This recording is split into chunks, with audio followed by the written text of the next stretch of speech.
Tuhan, kami bersyukur karena hari ini kami bisa bersama-sama merenungkan firman Tuhan. Tuhan, berikan kami Roh Kudus untuk menerangi hati kami, mengingkap isi hati kami, sehingga kami bisa mencerna firman Tuhan dan melakukannya di dalam hidup kami sehari-hari. Berikan kami konsentrasi dan mampukan kami Tuhan untuk betul-betul mengerti apa yang Tuhan mau bukakan terhadap kami semua. Di dalam nama Tuhan Yesus kami telah berdoa dan mengucap syukur. Amin. Amin. Ya, sekarang kita akan bersama-sama melanjutkan pembahasan kita. Ini pembahasan yang ketiga atau yang terakhir dari cerita mengenai pergumulan dari Yakub dengan Tuhan. Nah, di dalam pergumulan dari Yakub dengan Tuhan itu kita setelah mempelajari cara kerja Tuhan yang unik, dan kita juga telah mempelajari pentingnya bertekun di dalam iman. Nah, di dalam seri yang terakhir ini kita akan melihat kaitan daripada cerita ini di dalam union with Christ. Jadi persatuan kita dengan Kristus. Nah, di dalam cerita Yakub yang bergumul dengan malaikat Tuhan itu, terakhir Tuhan berkata kepada Yakub bahwa namamu tidak lagi dipanggil sebagai Yakub, tetapi sebagai Israel, karena engkau telah bergulat dengan Tuhan dan manusia dan telah menang. Nah, ini pelajaran daripada cerita dari Yakub ini apa ya? Jadi kalau kita lihat secara menarik ya, bahwa salah satu makna daripada cerita dari Yakub ini adalah diberkati tidak bisa lepas dari pergumulan ya. Diberkati tidak bisa lepas dari pergumulan, dan menang juga tidak bisa menghindari terluka. Jadi dua hal ini yang ingin saya bahas pada hari ini, yaitu diberkati tidak bisa dilepaskan daripada pergumulan, dan menang itu seringkali membutuhkan dilukai terlebih dahulu. Jadi kalau kita lihat di dalam cerita Yakub ini, Yakub menjadi terluka ya, menjadi pincang begitu ya. Ya, jadi kemenangan yang didapat melalui luka dan berkat yang didapat melalui pergumulan. Jadi ini adalah dua fitur yang bisa kita lihat daripada cerita Yakub ini. Nah, kalau kita lihat ya, cerita Yakub ini sebetulnya bukan cuman masalah Yakub dengan Tuhan. Jadi cerita antara orang Yakub ini dengan Tuhan, tetapi ini juga mencerita yang berkaitan dengan bangsa Israel. Karena Yakub ini adalah nenek moyang daripada orang Israel. Jadi cerita ini memiliki makna juga yang harus kita kaitkan dengan orang Israel. Nah, Israel itu bergumul dengan Tuhan. Jadi sejarah bangsa Israel ya, kalau kita lihat sejarah bangsa Israel itu adalah bangsa yang dibentuk oleh Tuhan. Dibentuk oleh Tuhan itu melalui pergumulan dengan Tuhan. Jadi bangsa Israel ini bukan bangsa yang dibentuk melalui kekayaan ya, atau melalui batas negara yang besar, tapi bangsa yang dibentuk melalui dipukul oleh Tuhan dan bergumul dengan Tuhan. Tetapi sebetulnya kalau kita lihat, ini juga bukan soal bangsa Israel saja, tetapi ini juga berkaitan dengan cerita siapa? Cerita Tuhan Yesus juga. Karena Tuhan Yesus itu merupakan Israel yang baru. Jadi Tuhan Yesus pun bergumul dengan Tuhan. Jadi bukan cuma Yakub bergumul dengan Tuhan, bangsa Israel bergumul dengan Tuhan, dan juga bahkan Tuhan Yesus bergumul dengan Tuhan.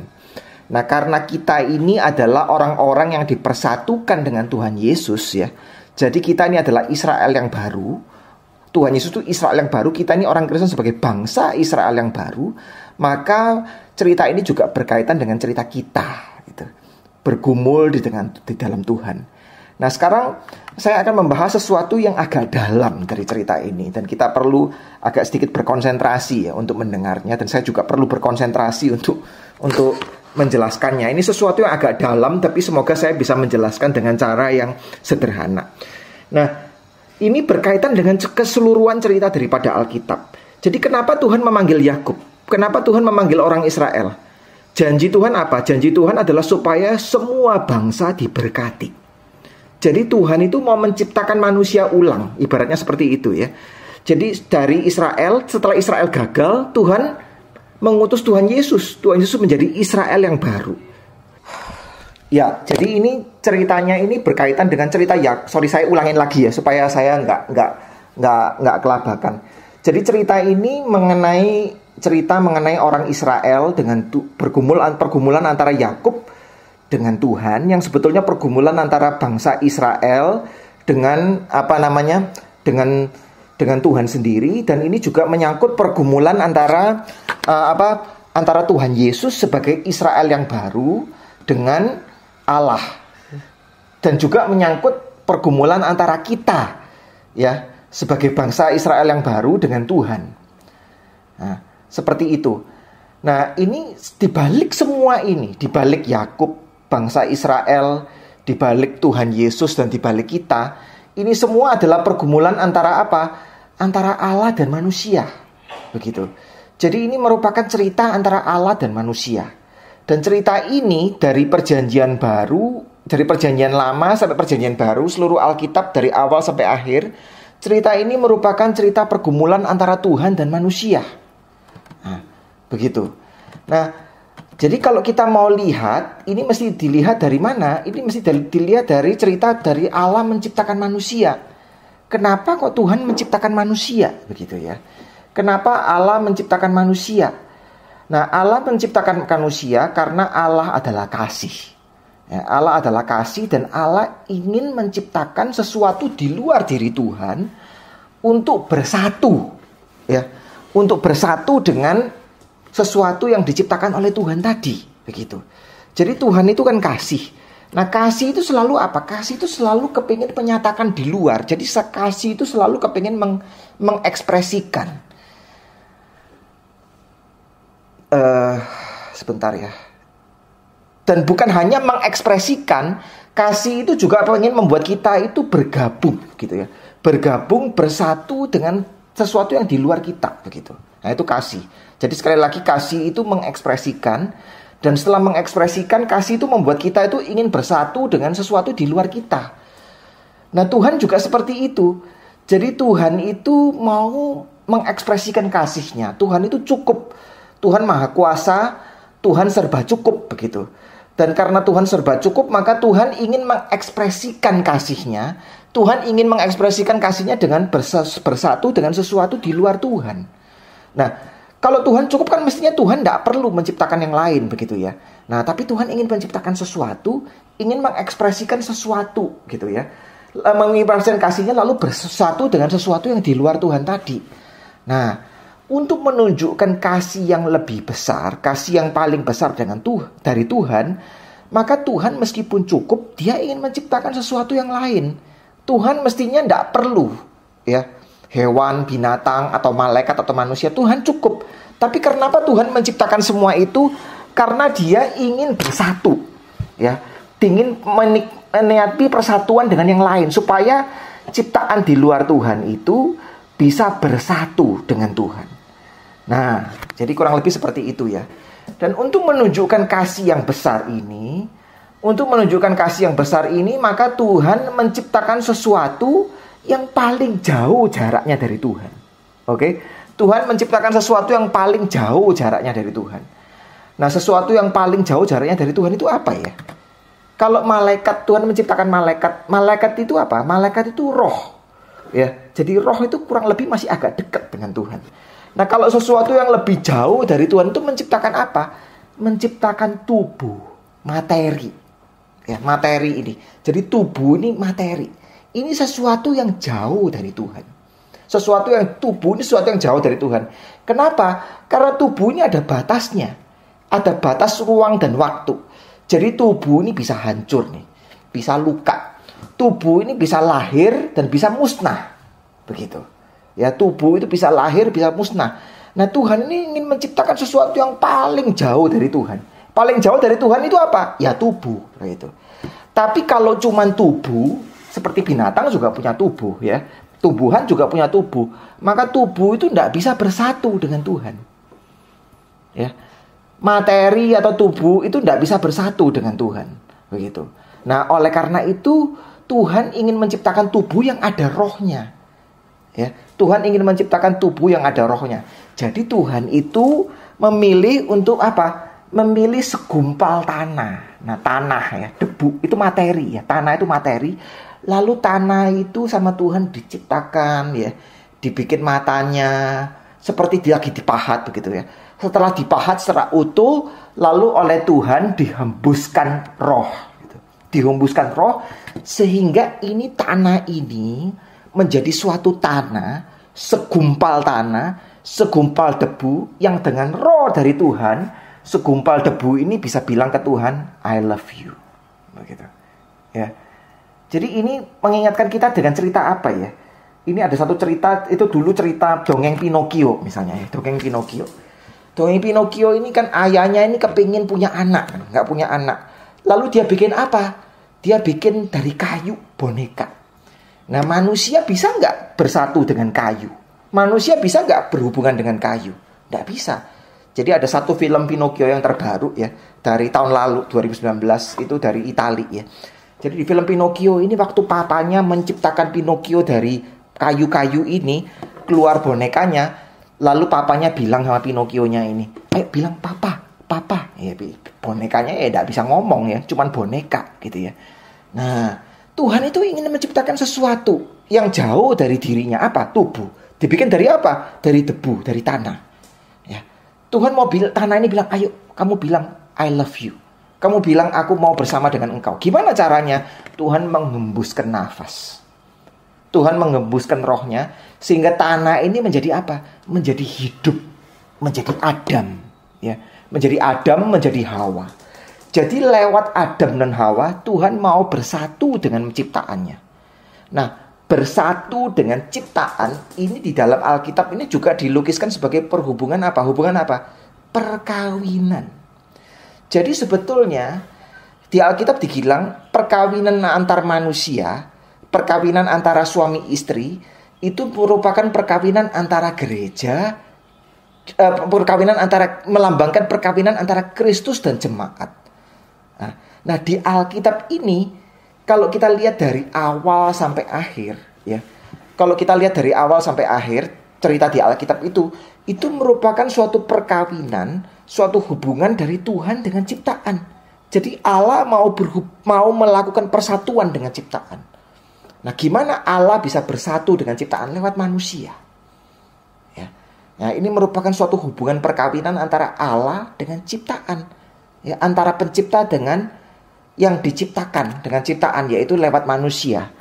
Nah, tetapi dalam perkawinan itu kan ada masa di mana kita beradaptasi. Betul nggak? Ya. Walaupun sudah berpacaran, tetapi di dalam perkawinan itu suami istri kan perlu saling menyesuaikan. Begitu. Perlu menyesuaikan. Nah, manusia diciptakan oleh Allah. Walaupun manusia ini dari debu, tapi Tuhan itu memberikan manusia itu nyawa. Tuhan memberikan manusia ini hidup yang kekal. Ya. Tuhan memberikan manusia yang hidup kekal sehingga manusia ini bisa bertumbuh. Ya. Manusia bisa bertumbuh.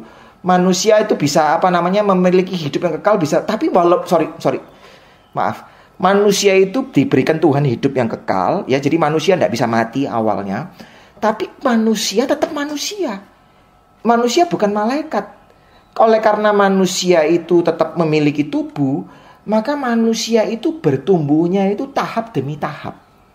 Manusia itu terbatas.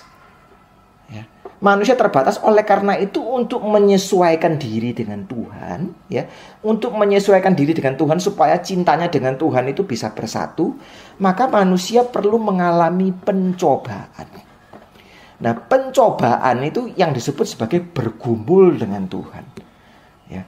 Jadi waktu Adam dan Hawa dicobai ya, oleh ular itu, apakah Tuhan benar-benar berkata demikian? Itu sebetulnya Adam dan Hawa itu lagi bergumul dengan Tuhan. Tuhan ini bisa dipercaya enggak ya? Ini merupakan proses di mana mereka itu mesti bertumbuh gitu. Ibaratnya ini proses adjustment ya. Sama seperti orang kalau menikah kan kadang-kadang nggak ngerti kenapa suaminya ngomong seperti ini, kenapa istrinya ngomong seperti ini. Jadi dia itu perlu adjust gitu ya. Perlu adjust. Nah, manusia juga seperti itu. Ya, jadi dia dicobai. Tujuan dia dicobai itu apa? Bukan karena Tuhan mau manusia jatuh, tapi supaya manusia menang, sehingga manusia itu perhubungannya dengan Tuhan itu jadi jauh lebih erat begitu. Nah, tapi manusia ini ada kelemahan. Kelemahan manusia itu apa ya? Manusia kan memiliki tubuh. Nah, karena manusia memiliki tubuh, berarti dia itu gampang sekali tergoda dan tertipu oleh hal-hal yang menarik indranya ini.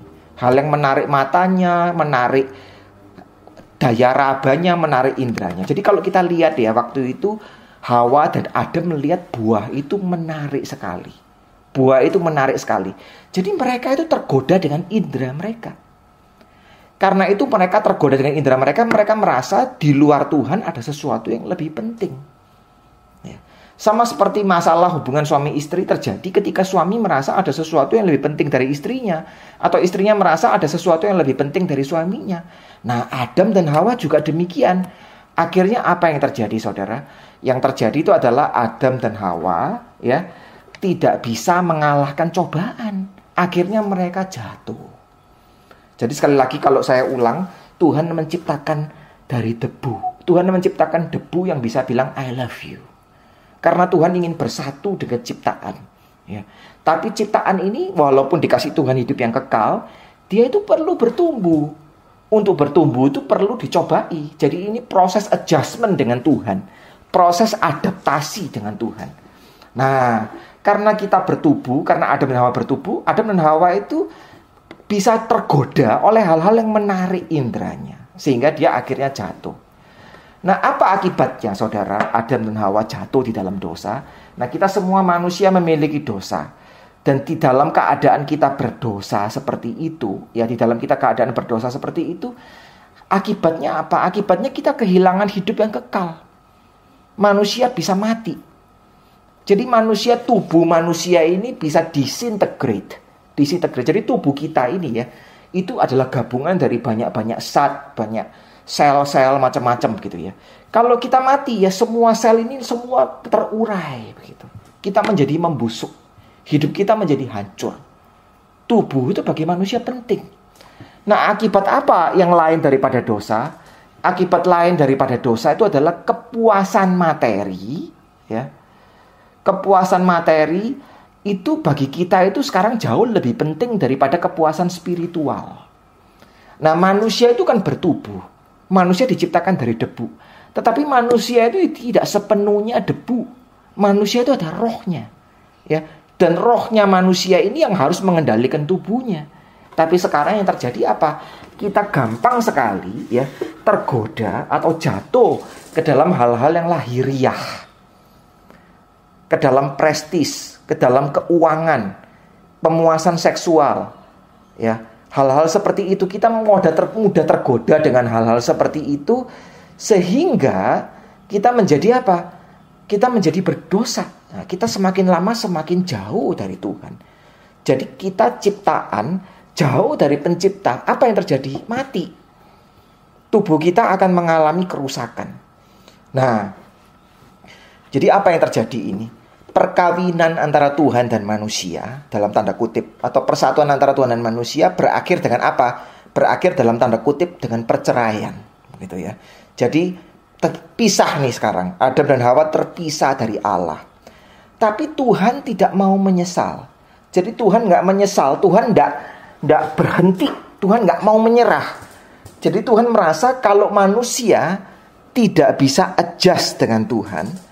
Jadi kalau manusia tidak bisa menyesuaikan diri dengan Tuhan, ya sudah, sekarang Tuhan yang menyesuaikan diri dengan manusia. Jadi di dalam persatuan antara Tuhan dan manusia itu manusia sudah gagal. Manusia tidak mau bersatu dengan Tuhan. Oke, manusia tidak mau menyesuaikan diri dengan saya. Tuhan berkata, ya sudah, sekarang saya yang akan menyesuaikan diri dengan manusia. Nah, bagaimana cara Tuhan menyesuaikan diri dengan manusia? Tuhan menyesuaikan diri dengan manusia dengan menjadi manusia. Allah menjadi daging. Allah menjadi Kristus. Ya, Firman itu menjadi manusia. Dan waktu Allah menjadi daging, menjadi manusia, itu Tuhan Yesus itu tubuhnya bukan tubuh Adam dan Hawa waktu itu sebelum jatuh dalam dosa. Tubuh Tuhan Yesus adalah tubuh yang lemah. Tubuh yang bisa lapar, yang bisa dilukai, bahkan tubuh yang bisa mati. Supaya apa? Supaya Tuhan Yesus bisa dicobai, bahkan dicobai dengan tantangan yang lebih besar daripada Adam dan Hawa. Tuhan Yesus diminta untuk merubah batu menjadi roti, karena dia punya tubuh, dia bisa lapar. Ya, jadi sekarang Tuhan Yesus dicobai. Nah, arti kata dicobai itu apa? Nah, seperti tadi yang saya bilang, dicobai itu maksudnya menyesuaikan diri dengan Tuhan. Itu berarti apa? Itu berarti bergumul dengan Tuhan. Karena waktu setan mencobai Tuhan Yesus, kalau kamu anak Allah, rubahlah batu ini menjadi roti.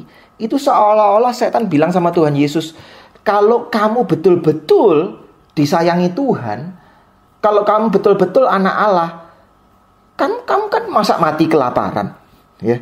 Jadi di sini Tuhan Yesus digoda. Ini ibaratnya bergumul dengan Tuhan. Nah, Tuhan Yesus di dunia ini mengalami begitu banyak cobaan. Nah, begitu banyak cobaan. Dia mengalami sekali, ya.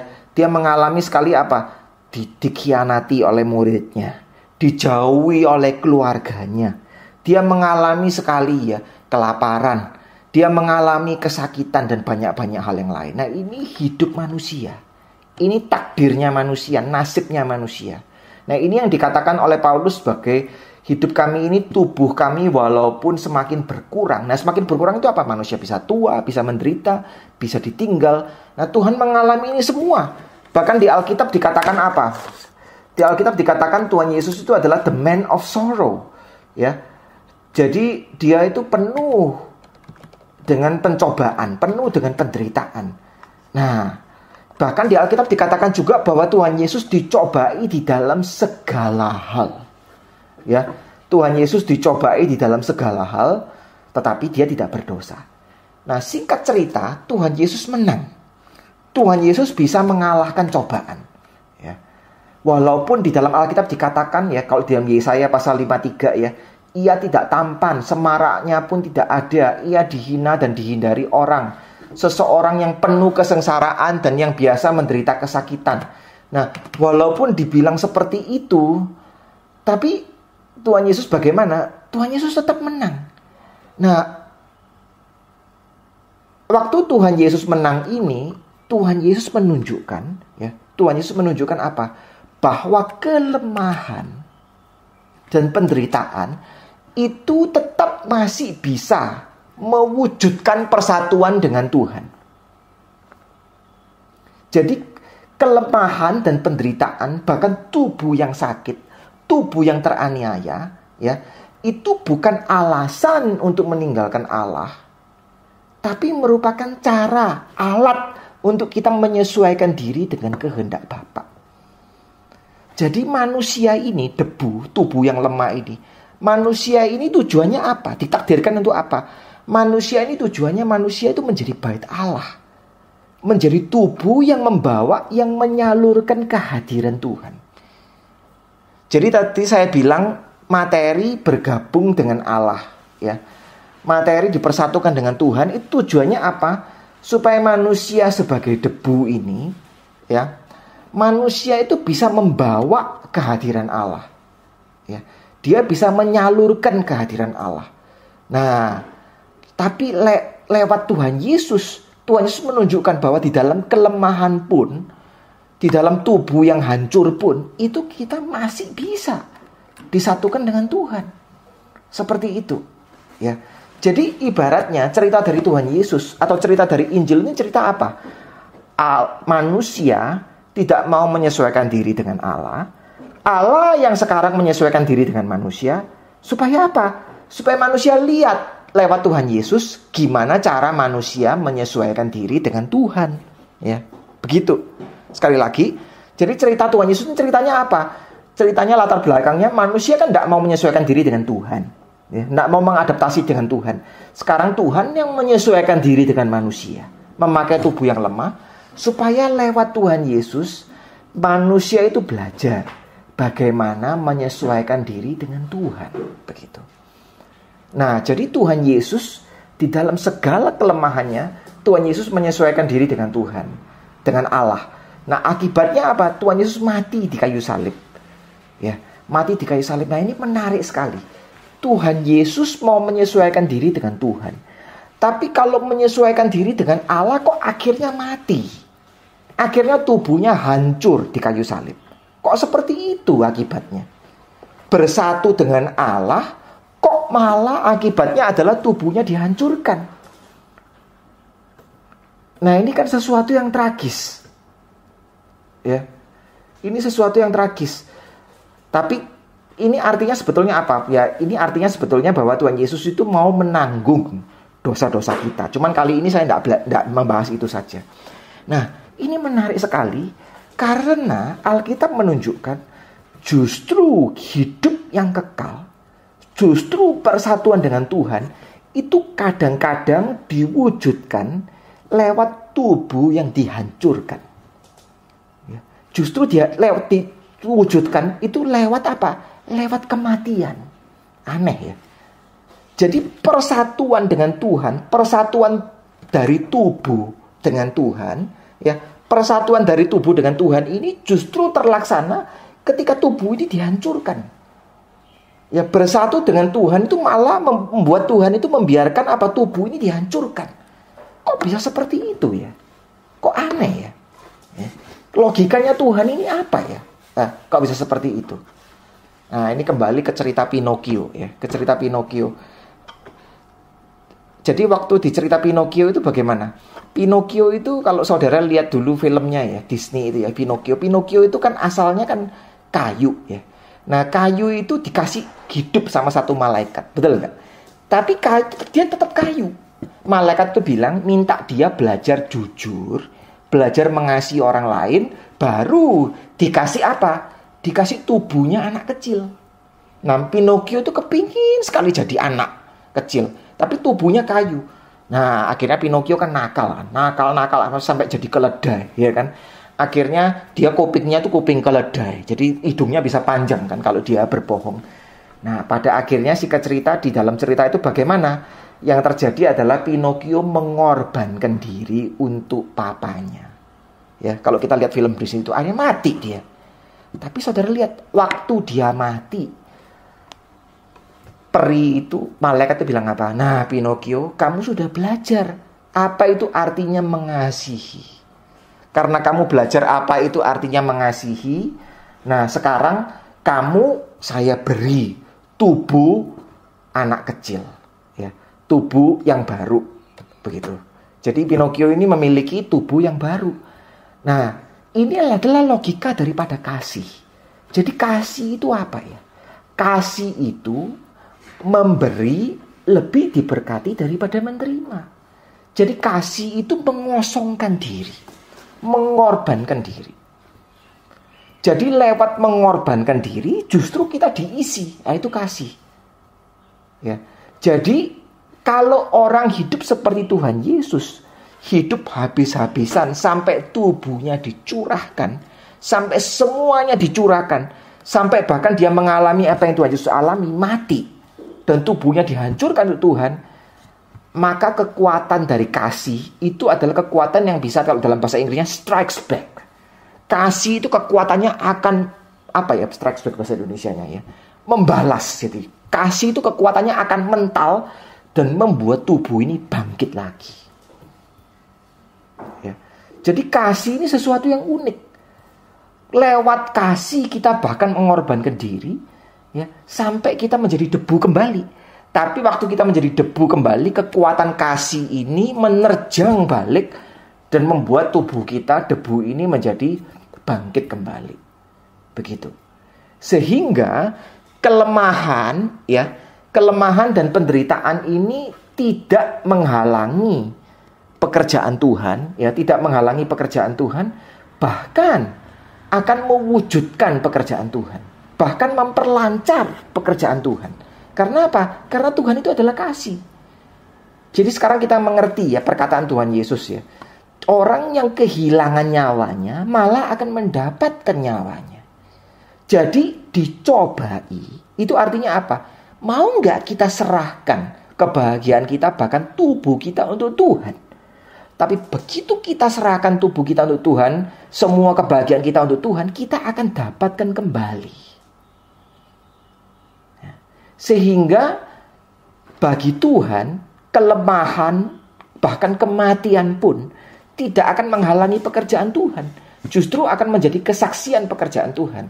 Karena kasih Tuhan yang besar itu keluar, ya, keluar lewat persembahan diri kita. Sehingga Tuhan Yesus akhirnya apa? Tuhan Yesus akhirnya bangkit dari antara orang mati dan Tuhan Yesus menang. Begitu. Nah, Tuhan Yesus menang. Jadi Tuhan Yesus ini seperti Yakub, dia bergumul dengan Tuhan dan manusia dan dia menang. Nah, waktu Tuhan Yesus menang, Tuhan juga menang. Karena apa? Karena kayu salib, tubuh Tuhan di kayu salib itu menunjukkan apa? Menunjukkan kasih Tuhan yang besar sekali. Jadi lewat tubuh Tuhan Yesus itu kita melihat bahwa Allah bersama dengan manusia. Immanuel, Allah bersatu dengan manusia. Tubuh Tuhan Yesus itu adalah tubuh yang dikendalikan oleh Tuhan. Nah, setelah Tuhan Yesus bangkit dari antara orang mati, ya. Setelah Tuhan Yesus bangkit dari antara orang mati, Tuhan Yesus memberikan Roh Kudus-Nya kepada kita. Ya. Tuhan Yesus memberikan Roh Kudus-Nya kepada kita sehingga kita ini bersatu dengan Tuhan Yesus. Nah, kalau kita bersatu dengan Tuhan Yesus, apa yang terjadi? Cerita Tuhan Yesus itu diwujudkan kembali, ya. Cerita Tuhan Yesus itu diwujudkan kembali di dalam tubuh kita. Ya. Jadi cerita Tuhan Yesus itu dalam tubuh kita diwujud kembali. Cerita apa ini? Cerita dari debu, yaitu tubuh yang beroh, yang lagi mau menyesuaikan diri untuk bersatu dengan Tuhan. Jadi saudara dan saya, di dalam kelemahan hidup kita yang badaniah ini, di dalam kelemahan tubuh manusia ini, kita itu lagi mengalami apa? Mengalami proses di mana kita ini, di dalam kelemahan tubuh kita ini, kita lagi menyesuaikan diri dengan Tuhan. Kita di dalam suatu proses di mana kita itu dengar-dengaran dengan Tuhan. Supaya apa? Supaya kita itu dikuasai total dengan Tuhan. Nah, manusia ini lemah, ya. Manusia ini lemah dan kecil. Jadi kalau kita lihat wabah belakangan ini, kita bisa melihat betapa lemahnya, ya, manusia. Kita bisa melihat betapa manusia ini penuh dengan pergumulan, ya. Kadang-kadang kita ini bingung, ya. Tuhan ini ngapain, ya? Manusia ini hidup juga tidak lama kok, ya kan? Juga tidak lama, juga kecil kayak gini, kok hidupnya dipersulit terus, ya. Kenapa kok tidak habis-habis, ya? Cobaannya kok banyak gitu, ya. Belum ini itu, ya. Manusia itu padahal udah kecil kok, ya. Biarin senang-senang berapa tahun ya hilang, gitu ya. Kadang-kadang ada orang yang ngeluh, ya, kenapa ya kok Tuhan ini tega banget, ya. Manusia kan bukan malaikat, tapi masalahnya Tuhan itu panggilan Tuhan terhadap manusia itu besar sekali, begitu. Walaupun manusia kecil, Tuhan itu punya masa depan yang besar buat manusia. Ya, manusia itu akan bersatu dengan Tuhan, disatukan dengan Tuhan. Jadi manusia itu mendapatkan suatu panggilan yang luhur, ya, sesuatu hal yang besar sekali. Nah, jadi manusia dipanggil seperti Yesus sekarang. Kita mau menebus kegagalannya Adam.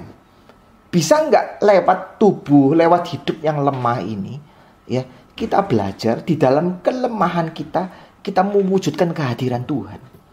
Nah, itu. Nah, ini berita yang menarik dari Alkitab. Berita yang menarik dari Alkitab itu apa? Berkat tidak bisa dilepaskan dari pergumulan.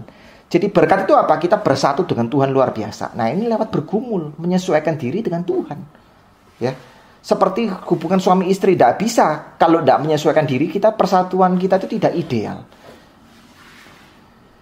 Dan bukan hanya itu, tapi manusia ini juga bagaimana, saudara? Jadi manusia lewat dia bergumul ini manusia menunjukkan bahwa Tuhan itu bisa berdiam di dalam bejana tanah liat.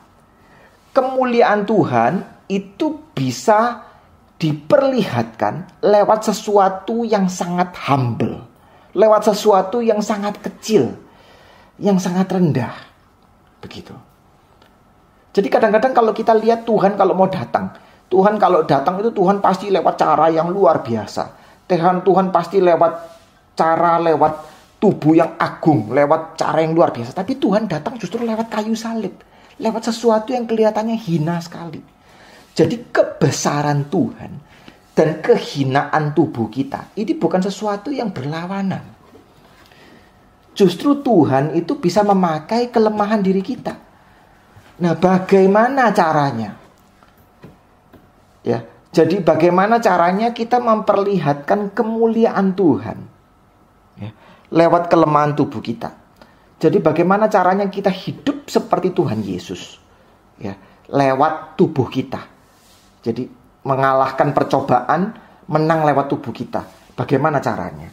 Nah, cara yang pertama adalah mempersembahkan tubuh kita buat Tuhan. Jadi di dalam, ini saya bacakan di dalam kitab Ibrani, ya. Di dalam kitab Ibrani, Tuhan Yesus berkata demikian. Ketika ia hendak masuk ke dunia. Jadi Ibrani pasal 10 ayat 5, ya.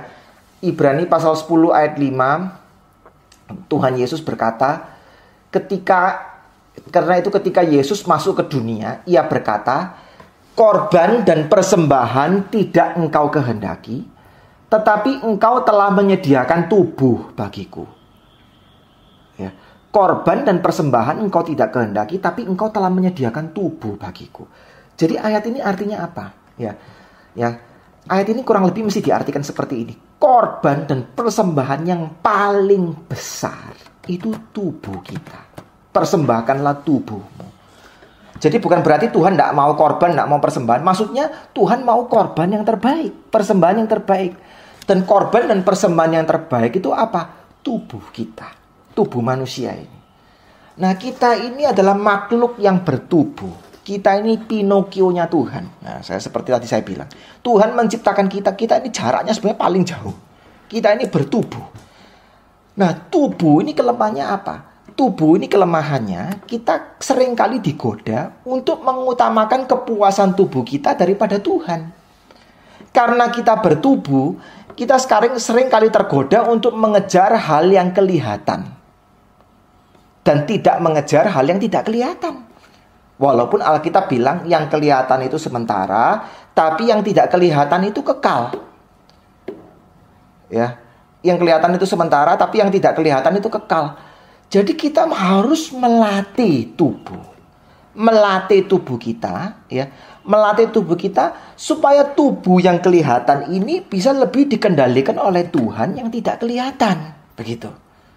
Nah, jadi kita melatih tubuh kita. Nah, melatih tubuh kita itu caranya apa? Ya, caranya melatih tubuh. Melatih tubuh berdisiplin, melatih tubuh itu caranya banyak, ya. Salah satu caranya adalah kita mau, ya. Kita mau menyangkal diri, melatih tubuh, mengurangi hal-hal, ya. Mengurangi hal-hal yang mempengaruhi kerohanian kita. Mempengaruhi hal-hal yang meninggalkan atau mengurangi hal-hal yang mempengaruhi kerohanian kita. Misalnya, kita terlalu suka HP, ya.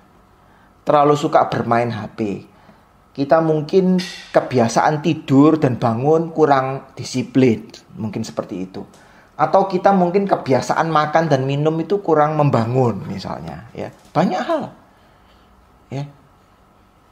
Kadang-kadang kita juga perlu berlatih untuk melatih tubuh kita, ya. Tadi itu kan kebiasaan-kebiasaan yang kurang baik, dan ada hal yang baik yang mesti dilatih. Contohnya apa? Kita memperpanjang waktu doa kita.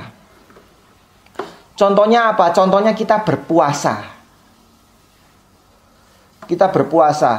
Contohnya kita apa? Kita untuk memberikan persembahan lebih banyak, itu kita belajar hidup lebih hemat. Contohnya. Ya, ada barusan ini saya membaca, ya. Banyak orang-orang Kristen yang karena wabah ini, ya, di India dan di Pakistan, itu mereka itu kekurangan makan, bahkan kelaparan. Jadi ada orang Kristen, satu keluarga orang Kristen yang hidupnya, ya, kita menyumbang $20 atau $100, itu bisa mereka hidup satu keluarga dengan anak-anak sampai 2 bulan begitu. Nah, saya pikir-pikir, ya, kalau kita membatasi pengeluaran kita, ya, nggak enak banget gitu, ya, menyisihkan sebagian uang buat mereka itu kan bagus sekali. Atau memperpanjang waktu doa kita. Nah, itu namanya melatih tubuh.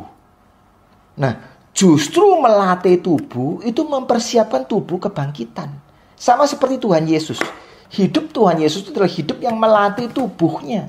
Tuhan Yesus rela untuk di dalam mencobaan itu dia itu lapar. Dia rela itu dia capek. Sampai dia bilang anak manusia tidak ada tempat untuk meletakkan kepala. Dia rela untuk melayani Tuhan itu dia kesakitan. Sakit, capek, lapar. Nah, dia melatih tubuhnya. Tapi justru lewat melatih tubuhnya itu Tuhan apa? Menuai tubuh kebangkitan. Tuhan menabur tubuh yang lemah tapi yang taat, menuai tubuh kebangkitan. Sama dengan kita itu belajar bersabar, ya. Dan kita belajar bersabar, kita itu melatih tubuh kita, kita akan menuai tubuh yang nggak bisa rusak. Tubuh yang sangat-sangat menyesuaikan diri dengan Tuhan. Sekarang tubuh ini belum mau menyesuaikan diri dengan Tuhan. Kita masih suka ngantuk, kita masih suka bermain, ya, kita masih suka makan dan hal-hal yang lain yang mungkin mengganggu hubungan kita dengan Tuhan. Nah, tapi nanti di tubuh kebangkitan itu kita akan 100% adjust, menyesuaikan diri dengan Tuhan. Jadi cara yang pertama apa? Cara yang pertama adalah mempersembahkan tubuh kita dengan Tuhan. Nah, cara yang kedua itu adalah mempersembahkan kelemahan kita dan luka-luka kita kepada Tuhan. Jadi waktu Tuhan Yesus menyerahkan dirinya di kayu salib, itu Tuhan Yesus menyerahkan dirinya yang luka, tubuhnya yang penuh dengan luka, tubuhnya yang penuh dengan kelemahan. Nah, ini pengorbanan Tuhan Yesus. Nah, mungkin kita tidak perlu harus menjadi martir, begitu ya, disiksa atau dibunuh. Tapi kita mau mempersembahkan diri kita, ya. Kita mempersembahkan diri kita kepada Tuhan dan bilang, Tuhan, hidup saya ini penuh kekacauan, penuh banyak kelemahan dan kegagalan. Tuhan, secara fisik maupun mental saya banyak luka. Tubuh saya banyak kelemahan, saya banyak luka, dan saya banyak sekali kegagalan. Saya serahkan semua ini ke dalam tangan Tuhan. Begitu ya. Saya serahkan semua ini kepada Tuhan untuk dipakai oleh Tuhan. Mau nggak kita bicara seperti itu? Ya. Jadi coba saudara lihat waktu saudara lemah, dan di dalam kelemahan, di dalam keadaan luka itu kita belajar untuk berdoa, bukan hanya meminta ya, dan bukan hanya mengomel ya. Kenapa kok gini, kenapa kok gitu, tapi Tuhan saya serahkan semua kepada Tuhan. Itu berbeda sekali. Karena jangan lupa, karena apa? Seperti yang saya bilang, kemuliaan Tuhan itu justru bisa dilihat di hal-hal yang sederhana. Bejana tanah liat itu bisa memuat kemuliaan Tuhan, begitu. Ya. Nah, kalau kita menyerahkan luka-luka kita kepada Tuhan, ya kalau kita menyerahkan luka-luka kita kepada Tuhan, maka luka-luka kita itu, ya, bilur-bilur kita itu dipersatukan dengan luka daripada Tuhan Yesus. Nah, Alkitab bilang, oleh bilurnya maka engkau disembuhkan. Jadi oleh luka-luka Tuhan Yesus maka kita disembuhkan. Nah, caranya bagaimana? Kelemahan diri kita semua ini bagaimana disembuhkan oleh Tuhan? Saudara lihat, lukanya Tuhan Yesus itu luka yang bagaimana? Luka yang dihidupi dengan taat kepada Allah. Jadi luka Tuhan Yesus adalah luka yang dihidupi dengan ketaatan dengan Allah, dengan bersatu dengan Allah. Karena dihidupi dengan ketaatan dengan Allah dan bersatu dengan Allah, maka luka-luka Tuhan Yesus itu disembuhkan. Dan dia mendapatkan hidup yang baru. Bahkan luka-luka dari Tuhan Yesus itu menjadi berkat untuk orang lain. Nah, kalau luka-luka dari diri kita itu dipersatukan dengan Tuhan Yesus, maka luka-luka kita seperti lukanya Tuhan Yesus akan jadi berkat buat orang lain, ya. Akan jadi apa? Akan disembuhkan juga. Jadi kuncinya apa? Luka, manusia itu gak suka luka, entah luka batin ya, atau kelemahan tubuh, semua itu kita bisa bilang luka ya. Kelemahan fisik, penyakit, atau luka-luka batin, semua itu luka. Nah, kelukaan ini kita anggap kutuk. Tetapi di dalam diri Tuhan Yesus, di dalam Injil, luka itu justru menjadi cara di mana Allah bersatu dengan manusia. Jadi Allah mengenakan tubuh yang akhirnya dilukai. Jadi lewat Tuhan Yesus, Allah menyesuaikan diri dengan manusia. Tadi kan saya bilang gitu. Allah menyesuaikan diri dengan manusia sampai kemana? Sampai Allah itu merasakan melalui tubuh Tuhan Yesus itu apa artinya dilukai. Bahkan apa artinya dimatikan. Tetapi manusia, justru lewat cara itu manusia bisa menyesuaikan diri dengan Tuhan. Bagaimana caranya? manusia bisa rasakan apa artinya di dalam luka itu saya tetap mengasihi Tuhan. Saya tetap berharap percaya sama Tuhan. Itu artinya apa? Ya. Jadi di dalam luka ini kita bisa merasakan apa yang Tuhan Yesus rasakan. Di dalam keadaan lemah, saya tetap percaya sama Tuhan. Jadilah kehendakmu, bukan kehendakku. Oh, saya bisa merasakan sekarang. Itu apa artinya? Doa Tuhan di Getsemani. Nah, jadi saya ulangi.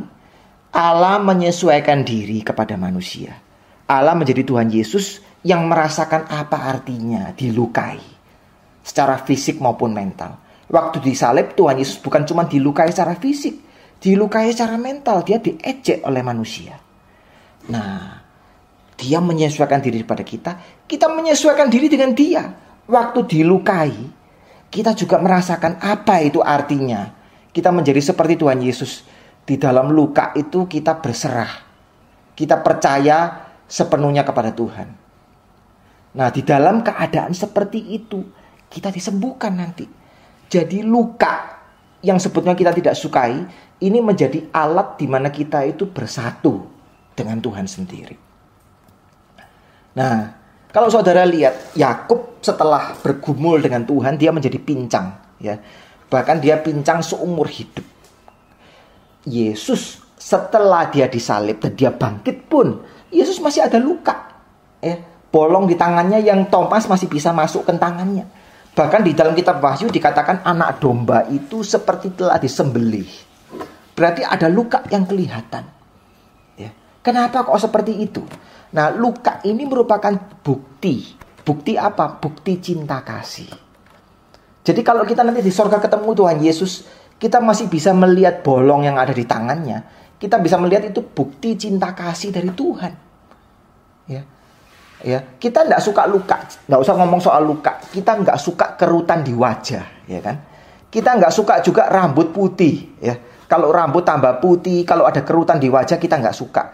Tapi kalau kita lihat kerutan wajah di orang yang kita sayang, kita lihat kerutan wajah di istri kita, di orang tua kita, ya. Waktu saya lihat istri saya sudah ada ubannya, saya bilang ini ubannya ini pasti dari saya ini. Nah, ini menunjukkan bahwa uban pun, kerutan pun merupakan bukti kasih sayang. Nah, kita lihat dari Tuhan Yesus lukanya ini merupakan bukti bahwa dia itu menyayangi kita. Nah, begitu. Nah, kita di dalam luka, kita di dalam kelemahan, kita masih melayani orang lain. Di dalam kelemahan kita bilang Tuhan saya serahkan hidup saya. Meskipun lemah saya serahkan pada Tuhan. Luka-luka kita pun menjadi bukti cinta kasih.